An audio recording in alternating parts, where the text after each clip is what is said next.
Hello again everyone and welcome back to the Underground. This is the Intel update for April 20th through the 26th, 2025. It's been a busy week as usual, so let's get right to it. Starting off with the global overview here on the home front, most of the concerns this week have been really related to various immigration issues, such as a couple of judges who were arrested for aiding and abetting illegal operations, and the fallout from that will probably be a little bit more concerning as time goes on, but we'll get to that in a moment. Overseas, various diplomatic efforts continue via the pen and the sword, depending on where you're at in the world. Diplomatic negotiations continue with regards to the war in Ukraine, as things are happening rather quickly with that conflict. Higher and higher levels of diplomatic activities are being conducted. For instance, President Trump met with Ukrainian leader Zelensky at the Pope's funeral, and American diplomat Steve Witkoff has been taking part in various peace talks and negotiation efforts in Moscow over the past few weeks. Nothing really solid either way, though. It does look like we're entering the final stages of the war, when diplomatic activities are starting to become a little bit more common, and the restrictions and face-saving activities of the past few years have kind of fallen away. Now we're just getting essentially down to brass tacks with this. It will probably take a couple of more weeks for things to reach a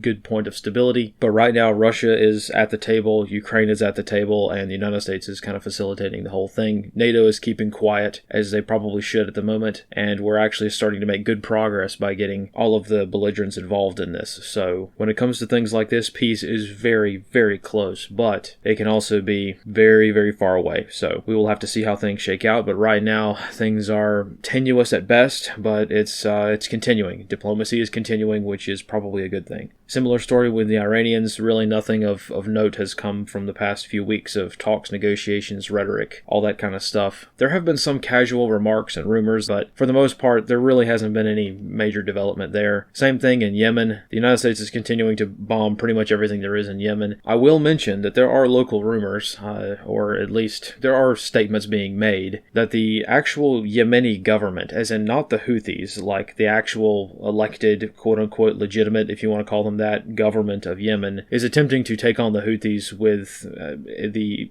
sort of passive help of the United States, along with Saudi Arabia and all the other nations that are involved in this conflict. I don't know how legitimate that is. We're talking maybe 30,000, 20,000 at best of Yemeni citizens who are not Houthi, who are not ethnically Houthi, and they don't really control hardly anything. They're just out in the eastern part of the country, whereas the capital city, all the major ports, they're all controlled by the Houthis who control the country. So this really gets way down into the weeds, and it's not super critical to understand the minute details of this to understand the larger picture, which is that conflict continues in Yemen. The United States is losing hundreds of millions of dollars worth of drones because the Houthis keep shooting them down. So, the United States military is learning a lot of defense lessons here, and I would be very curious from a more doctrinal standpoint the lessons that are being learned in Yemen, but so far the status quo remains more or less. In the Far East, the various retaliatory actions undertaken by China with regards to American trade and the tariffs that they are potentially facing, these efforts continue. This situation deserves a lot more time than I can give to it today, but both the United States and China might be speaking past each other and not necessarily to each other with regards to what's actually happening in the diplomatic space on this one. What I mean by that is the United States is speaking to China and is approaching this issue purely from an economic situation, purely from a fairness, from a tax, from a tariff perspective. Whereas China is speaking a different language on their outlook on the world. So the Chinese economy, while it is not purely a communist sort of Soviet Union style economy, it's not that. It's definitely something different. However, we always have to remember that China is in fact a communist nation. The Chinese Communist Party is running the country, right? So you can't entirely say that the Chinese economy is a free economy. It's most certainly not. Now, it may not be as strict as the Soviet Union was back in the day, but still, it's hard to get any sort of reliable economic data out of China because, again, they are a very much closed society. They have a lot of closed cities. It's they've brought the era of secrecy to their modern economy, and it's really hard to determine how an economic trade dispute will impact China. People will argue about this until they're blue in the face, but the bottom line for now is that things are not as simple as they seem. I'll just leave it like that. That China may be approaching this whole trade dispute from a more military angle than the United States is, even though the United States is most certainly trying to treat this tariff situation as a sort of soft embargo. So there's a little bit of military tactics going on here, a little bit of military strategy sprinkled over the top of what most people seem to think is purely an economic thing. It's not a purely economic thing, and because of that, it's complicated, and it's really hard to describe both what is actually happening and what is going to happen. So something to keep in mind for the future, but for now, we're just going to have to leave it there. And finally, in India and Pakistan in the Kashmir region, it would seem that war is most certainly on the menu at the moment. Whether or not straight-up hostilities will commence again like in 2019 is hard to determine at the moment, but right now the diplomatic situation definitely seems worse than in 2019, when the fighting flared up in Kashmir after a period of a lull and a sort of tepid peace. Right now, the diplomatic situation is much worse. India and Pakistan have traded much more increasingly serious rhetoric over the years, so now we're kind of at the moment where we're just kind of waiting to see how India and Pakistan go at it. So that's pretty much all I wanted to focus on this week for the global overview. Let's move over to the strategic movement. Again, very little change. The Truman Carrier Strike Group is still cutting circles in the Red Sea, along with the Carl Vinson in the Gulf of Aden, and the Nimitz is somewhere in the Pacific just like usual. No change from last week. Everyone's still kind of doing their thing. The new addition this week is, of course, the Indian aircraft carrier, the Vikrant. I'm not sure if it would qualify as a carrier strike group. It appears to doctrinally be so, but I'm not entirely sure about their capabilities. Either way, they're off the coast of Pakistan right now. We could see them via satellite imagery. But yeah, it seems like there are military drills, very serious military drills underway in Pakistan and India along the border. That's kind of how this conflict has worked out for the most part over the past few years. So I'm not entirely certain if the Vikrant is on an operational deployment or if this is just a show of force. So it's one of those things where India can easily one-up Pakistan in that regard with regards to military force. So that's pretty much it for strategic movement. Moving to the Kinetic Activities tracker for the past 7 days, I'm just going to start covering the past week or so that we don't overload with all of the icons on the map. For those of you who have not checked it out so far, if you're wanting a deeper dive into what I'm doing with this mapping project, I just put out last night a video explaining all of the little details, or at least most of the major details that I'm kind of working on with regards to this mapping project. Those of you who watched the video will also know that I launched a tip line system so that you can contribute to this data project if you wish. There are a series of tip lines. If you want to submit a report of something, you can do so. It's very easy to do. It may be a little bit longer than you might be used to, but for those of you who want to send me something, make me aware of a situation, or maybe something that I didn't see or didn't cover. You know, I'm only one person here, right? So I can't have eyes and ears everywhere. So if you see something that I maybe missed or think I might be interested in, you can certainly submit it to me via the tip lines. But again, a longer explanation is in that video I dropped last night. For this week, most of the new icons are clustered in New York City, specifically Manhattan. So let's go ahead and jump to the specific regions, and let's talk about what happened in New York this week for a bit. It's been fairly kinetic. It's again protest season, so we're starting to see some of these climate groups, these anti-Doge or anti-Elon Musk groups come out, and I don't know how well funded they are, but they are starting to conduct a few more operations this time of year, and this week is no exception. And in this case, it's rather interesting. Something to take note of is that a lot of these protest movements are not entirely easy to determine what exactly they are protesting. So just running down the list, Trump Tower was vandalized by a guy going in, spray painting something, getting his picture taken as usual. There was a protest on Billionaires Row, specifically outside of Bill Ackman's apartment building. He has been targeted by a few groups over the past few weeks. It's been more along the lines of a long-term siege kind of thing, but every now and then they'll go and they'll protest at his residence along with a few other people. It's a much larger effort than just one guy, but he's kind of the main face of this. And finally, in Midtown Manhattan, there was a Tesla showroom that was vandalized in a variety of ways for a variety of means. Like I mentioned, all of these incidents are kind of tied together, and you can see this based on the graffiti that they leave behind. The vandalism at the Tesla showroom is not simply just an anti-Doge, anti-Elon Musk thing, but it was also a climate thing, and also a anti-Trump thing. So all of these things are kind of getting lumped together. The climate issue, the anti-Trump thing, at this point, I'm just going to have to call it pro-corruption, because it's very hard to argue against the Doge idea. Now, people can argue about how it's like being done, but anti-corruption efforts in government are it's a hard thing to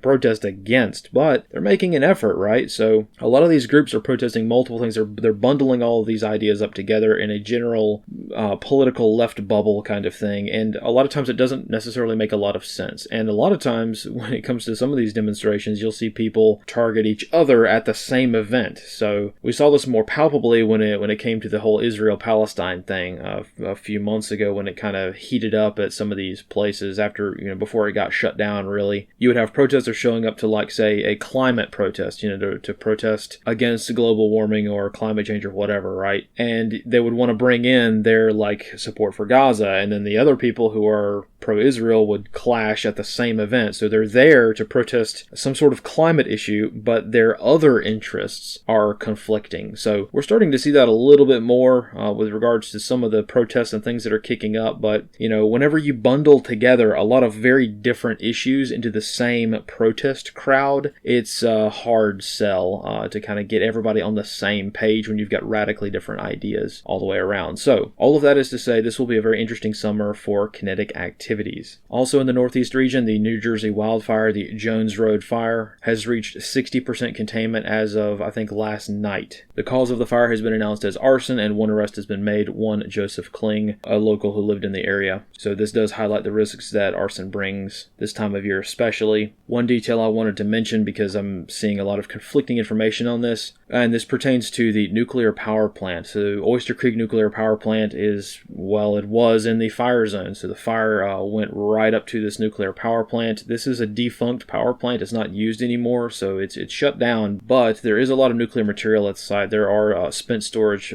pools there. So there was a concern at a certain period of time that this facility would be at risk for this wildfire. So saw a lot of hysteria about that, but it was mildly concerning for a little bit there. But of course, firefighters prioritized defending this particular structure and this compound, really. So it was never really in any very serious danger, but it is something to think about. Some crazy guy setting fire to the woods can cause a very severe incident or complicate things quite a bit. So something to keep in mind. Moving to the Midwest, a comparatively rare instance this week of a judge being arrested was reported in Milwaukee. A Milwaukee County judge was arrested on charges of obstructing justice for her role in helping an illegal alien escape custody. Details of this incident are hard to verify, but the general gist of the story, and perhaps hinting as to why this arrest took place, this was a little bit more brazen than normal, especially considering the context of what actually happened that day. So once again, details hard to verify, but the general gist of what happened is she had an illegal alien in her courtroom who was facing charges of assault. A guy who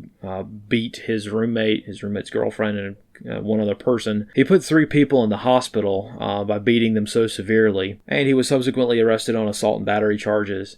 And that's what he was doing in the courtroom, so it wasn't any kind of immigration thing. However, the feds found out about it and showed up with a lawful warrant to arrest him in the courtroom on federal charges. This is a very standard thing for the feds to show up and nab somebody in court.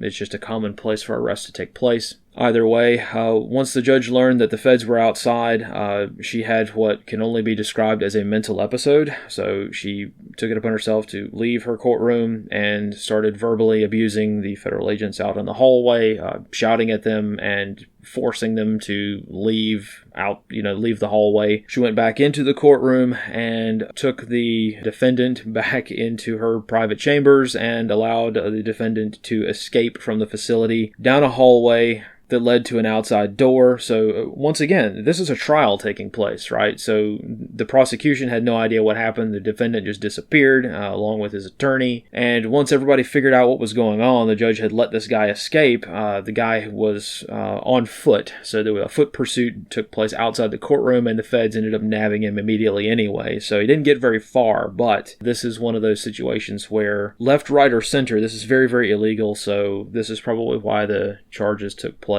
This has happened several times before in the past by several other judges, as I've noted before, but this one was a little bit more brazen, and of course there's new leadership in town with regards to the federal agencies, so these are starting to be cracked down on a little bit more. Similar story down in the Southwest this week. The infamous Judge Cano, Jose Luis Cano, he goes by Joel Cano, but his real name is Jose Luis. He and his wife were arrested on federal charges for, again, aiding and abetting not just an illegal who they let an illegal alien stay at their guest house, so he was living at their home with them, but also he was a known Tren de Aragua member, or TDA member, and they also provided this individual with firearms. So the local neighbors report that the known TDA member was observed handling firearms several times on social media and also by neighbors. So most citizens who live in these areas are not surprised in the slightest. My guess, and it's just pure speculation, but my guess is that the feds probably have something on this judge with regards to his own membership in some sort of organization. So it's probably not just because he harbored an illegal alien, even though that is, of course, illegal. You can't do that sort of thing, even though you're a judge. I find it very, very hard to believe, and most people who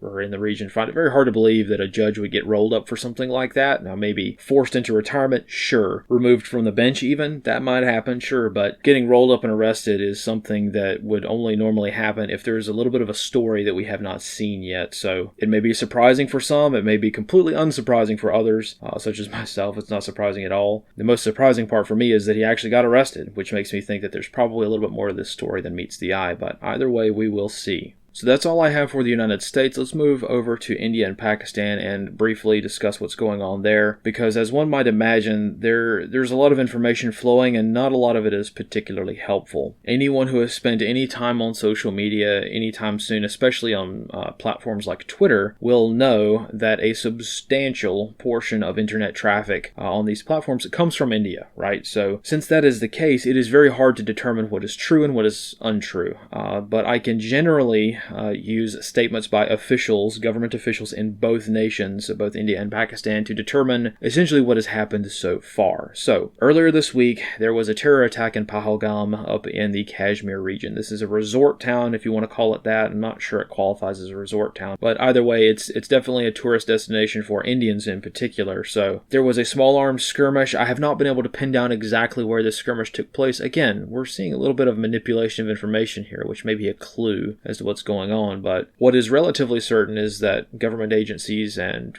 government officials have stated that 26 people are dead from the attack and there are many wounded. There were quite a few survivors from this attack, and the testimony has been hard to verify. So verifying any of this is challenging. Similar story with figuring out who actually conducted the attack. There are several insurgent groups at this point who have claimed to have conducted the attack. Some of these groups are more traditionally Muslim terror groups, and some of them are Kashmir groups that are solely really supportive of Kashmir independence from both nations. Some of them are Indian groups, which are ethnically Hindu, but they don't like other castes, so it's a caste system thing. So I don't know who actually conducted the attack. Pakistan claims that it's a false flag attack, that this really was the Indian government who shot up their own people as a way of justifying a war with Pakistan. Again, I don't know if that's true or not, but it's impossible to verify either way at the moment. In a larger sense, though, in this part of the world, it honestly really doesn't matter who started it or who's legitimately behind it, because what's happening is happening. Very significant events have taken place on both sides of the border. So here are the things that I have been able to track down and verify that both nations have done to each other. Both nations have closed their borders to each other. There have been some exceptions on both sides for the Sikh population, which is kind of an interesting development. Both nations have closed their airspace to each other's commercial airlines, which is kind of a big deal because there's a lot of aviation traffic between India and Pakistan, commercial aviation that is. When that tends to happen, it's not necessarily for a trade thing, but it's to keep civilian airliners out of the way in case missiles start flying. Likewise, both nations have canceled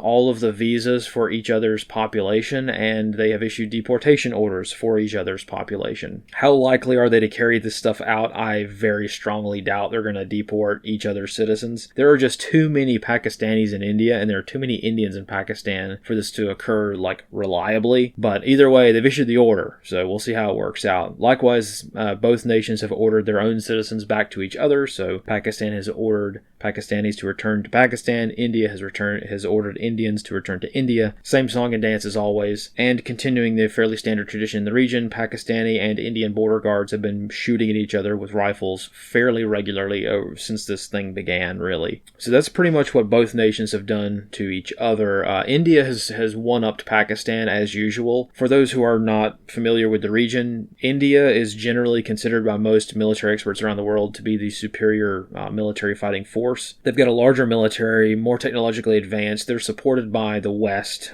such as the United States and Israel, so you can see how they would have the technological upper hand. And also India has terrain on their side. So one of the things that India has done specifically that Pakistan can't really do anything about is they have canceled the Indus Waters Treaty of 1960. Anyway, India has shut down the sluice gates on roughly a dozen or so, maybe 18 or so rivers that flow into Pakistan. For those that are unaware of the geography of the region, India is uphill of Pakistan, or at least Kashmir is, the Indian administered parts of Kashmir. And Pakistan is very heavily reliant on the water that flows down from the Himalayas, the Annapurna Range, into Pakistan. That's where they get most of their water for agriculture. So India, just by closing a few sluice gates, has shut down 80% of the water used for irrigation purposes in Pakistan, which is going to be very devastating. Of course, Pakistan has vowed to bomb those sluice gates to open them back up again, but it's debatable as to whether or not they can actually do that. The Indian Air Force isn't actually any better. So far, there has been one reported casualty on all sides from this, and this came from an Indian aircraft dropping a fuel tank from a fighter jet.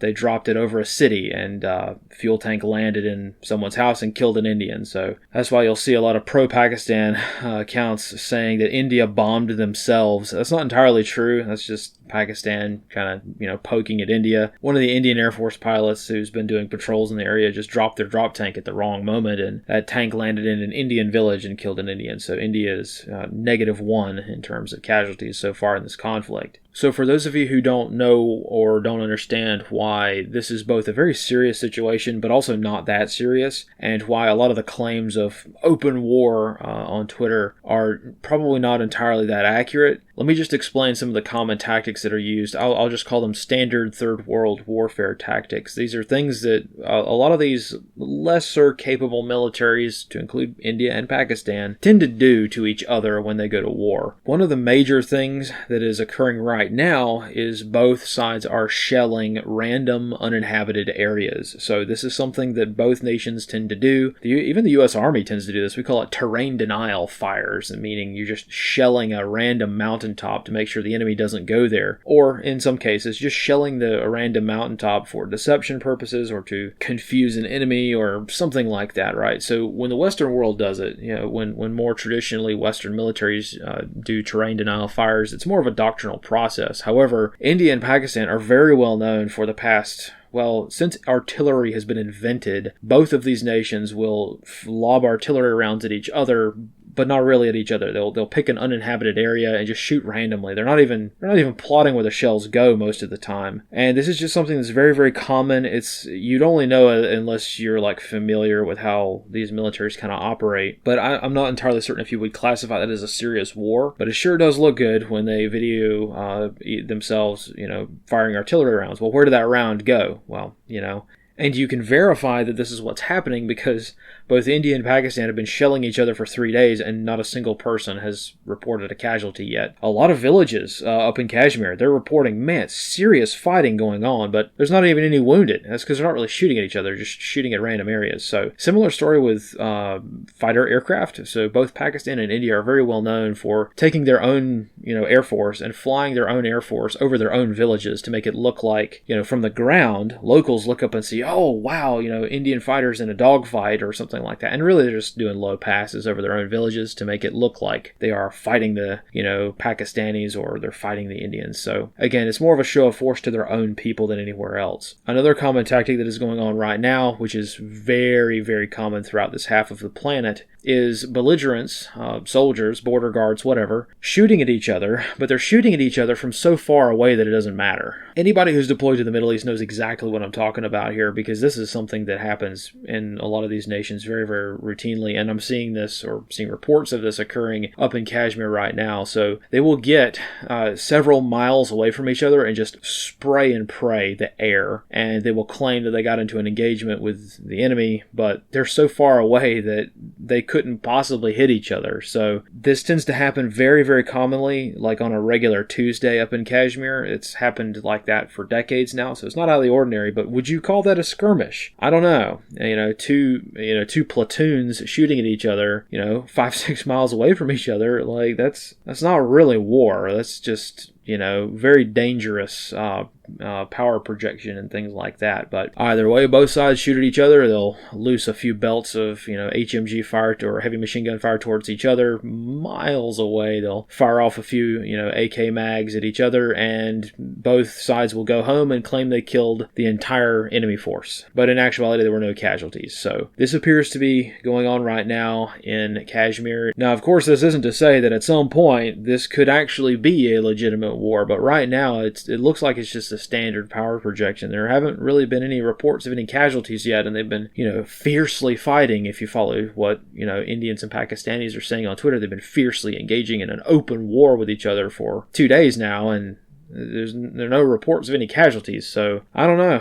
The reports may flow in. It's a very tense time. It's way more tense than in 2019 when they engaged in Kashmir, and there were casualties then. So I don't know. It's probably just going to take a few days for information to trickle down out of the mountains. But I'm seeing this really panicking style of rhetoric being pushed all over social media, because the third world monetization of places like Twitter has really kind of destroyed the ability for us to get accurate information sometimes. So one of the bigger impacts, which does matter, and the reason why I talk about this, is that the various diasporas of these populations around the planet are protesting too. So you're going to start seeing, because India and Pakistan start fighting each other, you're going to start seeing Indians and Pakistanis in various Western nations start fighting each other, and that's exactly what's happened. So there were various riots outside the Pakistani and Indian embassies in London this morning, and it's just a mess. So that's something that's going to definitely take place over the next few days and weeks. How bad it will get is anybody's guess, but we all know how this goes, so I guess we'll have to keep an eye on it. So that's pretty much all I have for today. This week I've been really focusing on some of the more historic data, so I haven't had time to dig in as much as I'd like, but let's go ahead and roll up today with the intercepted GhostNet reports. Very good week for GhostNet. It was fantastic to see a lot of really good information coming out of a lot of different places, people talking about things that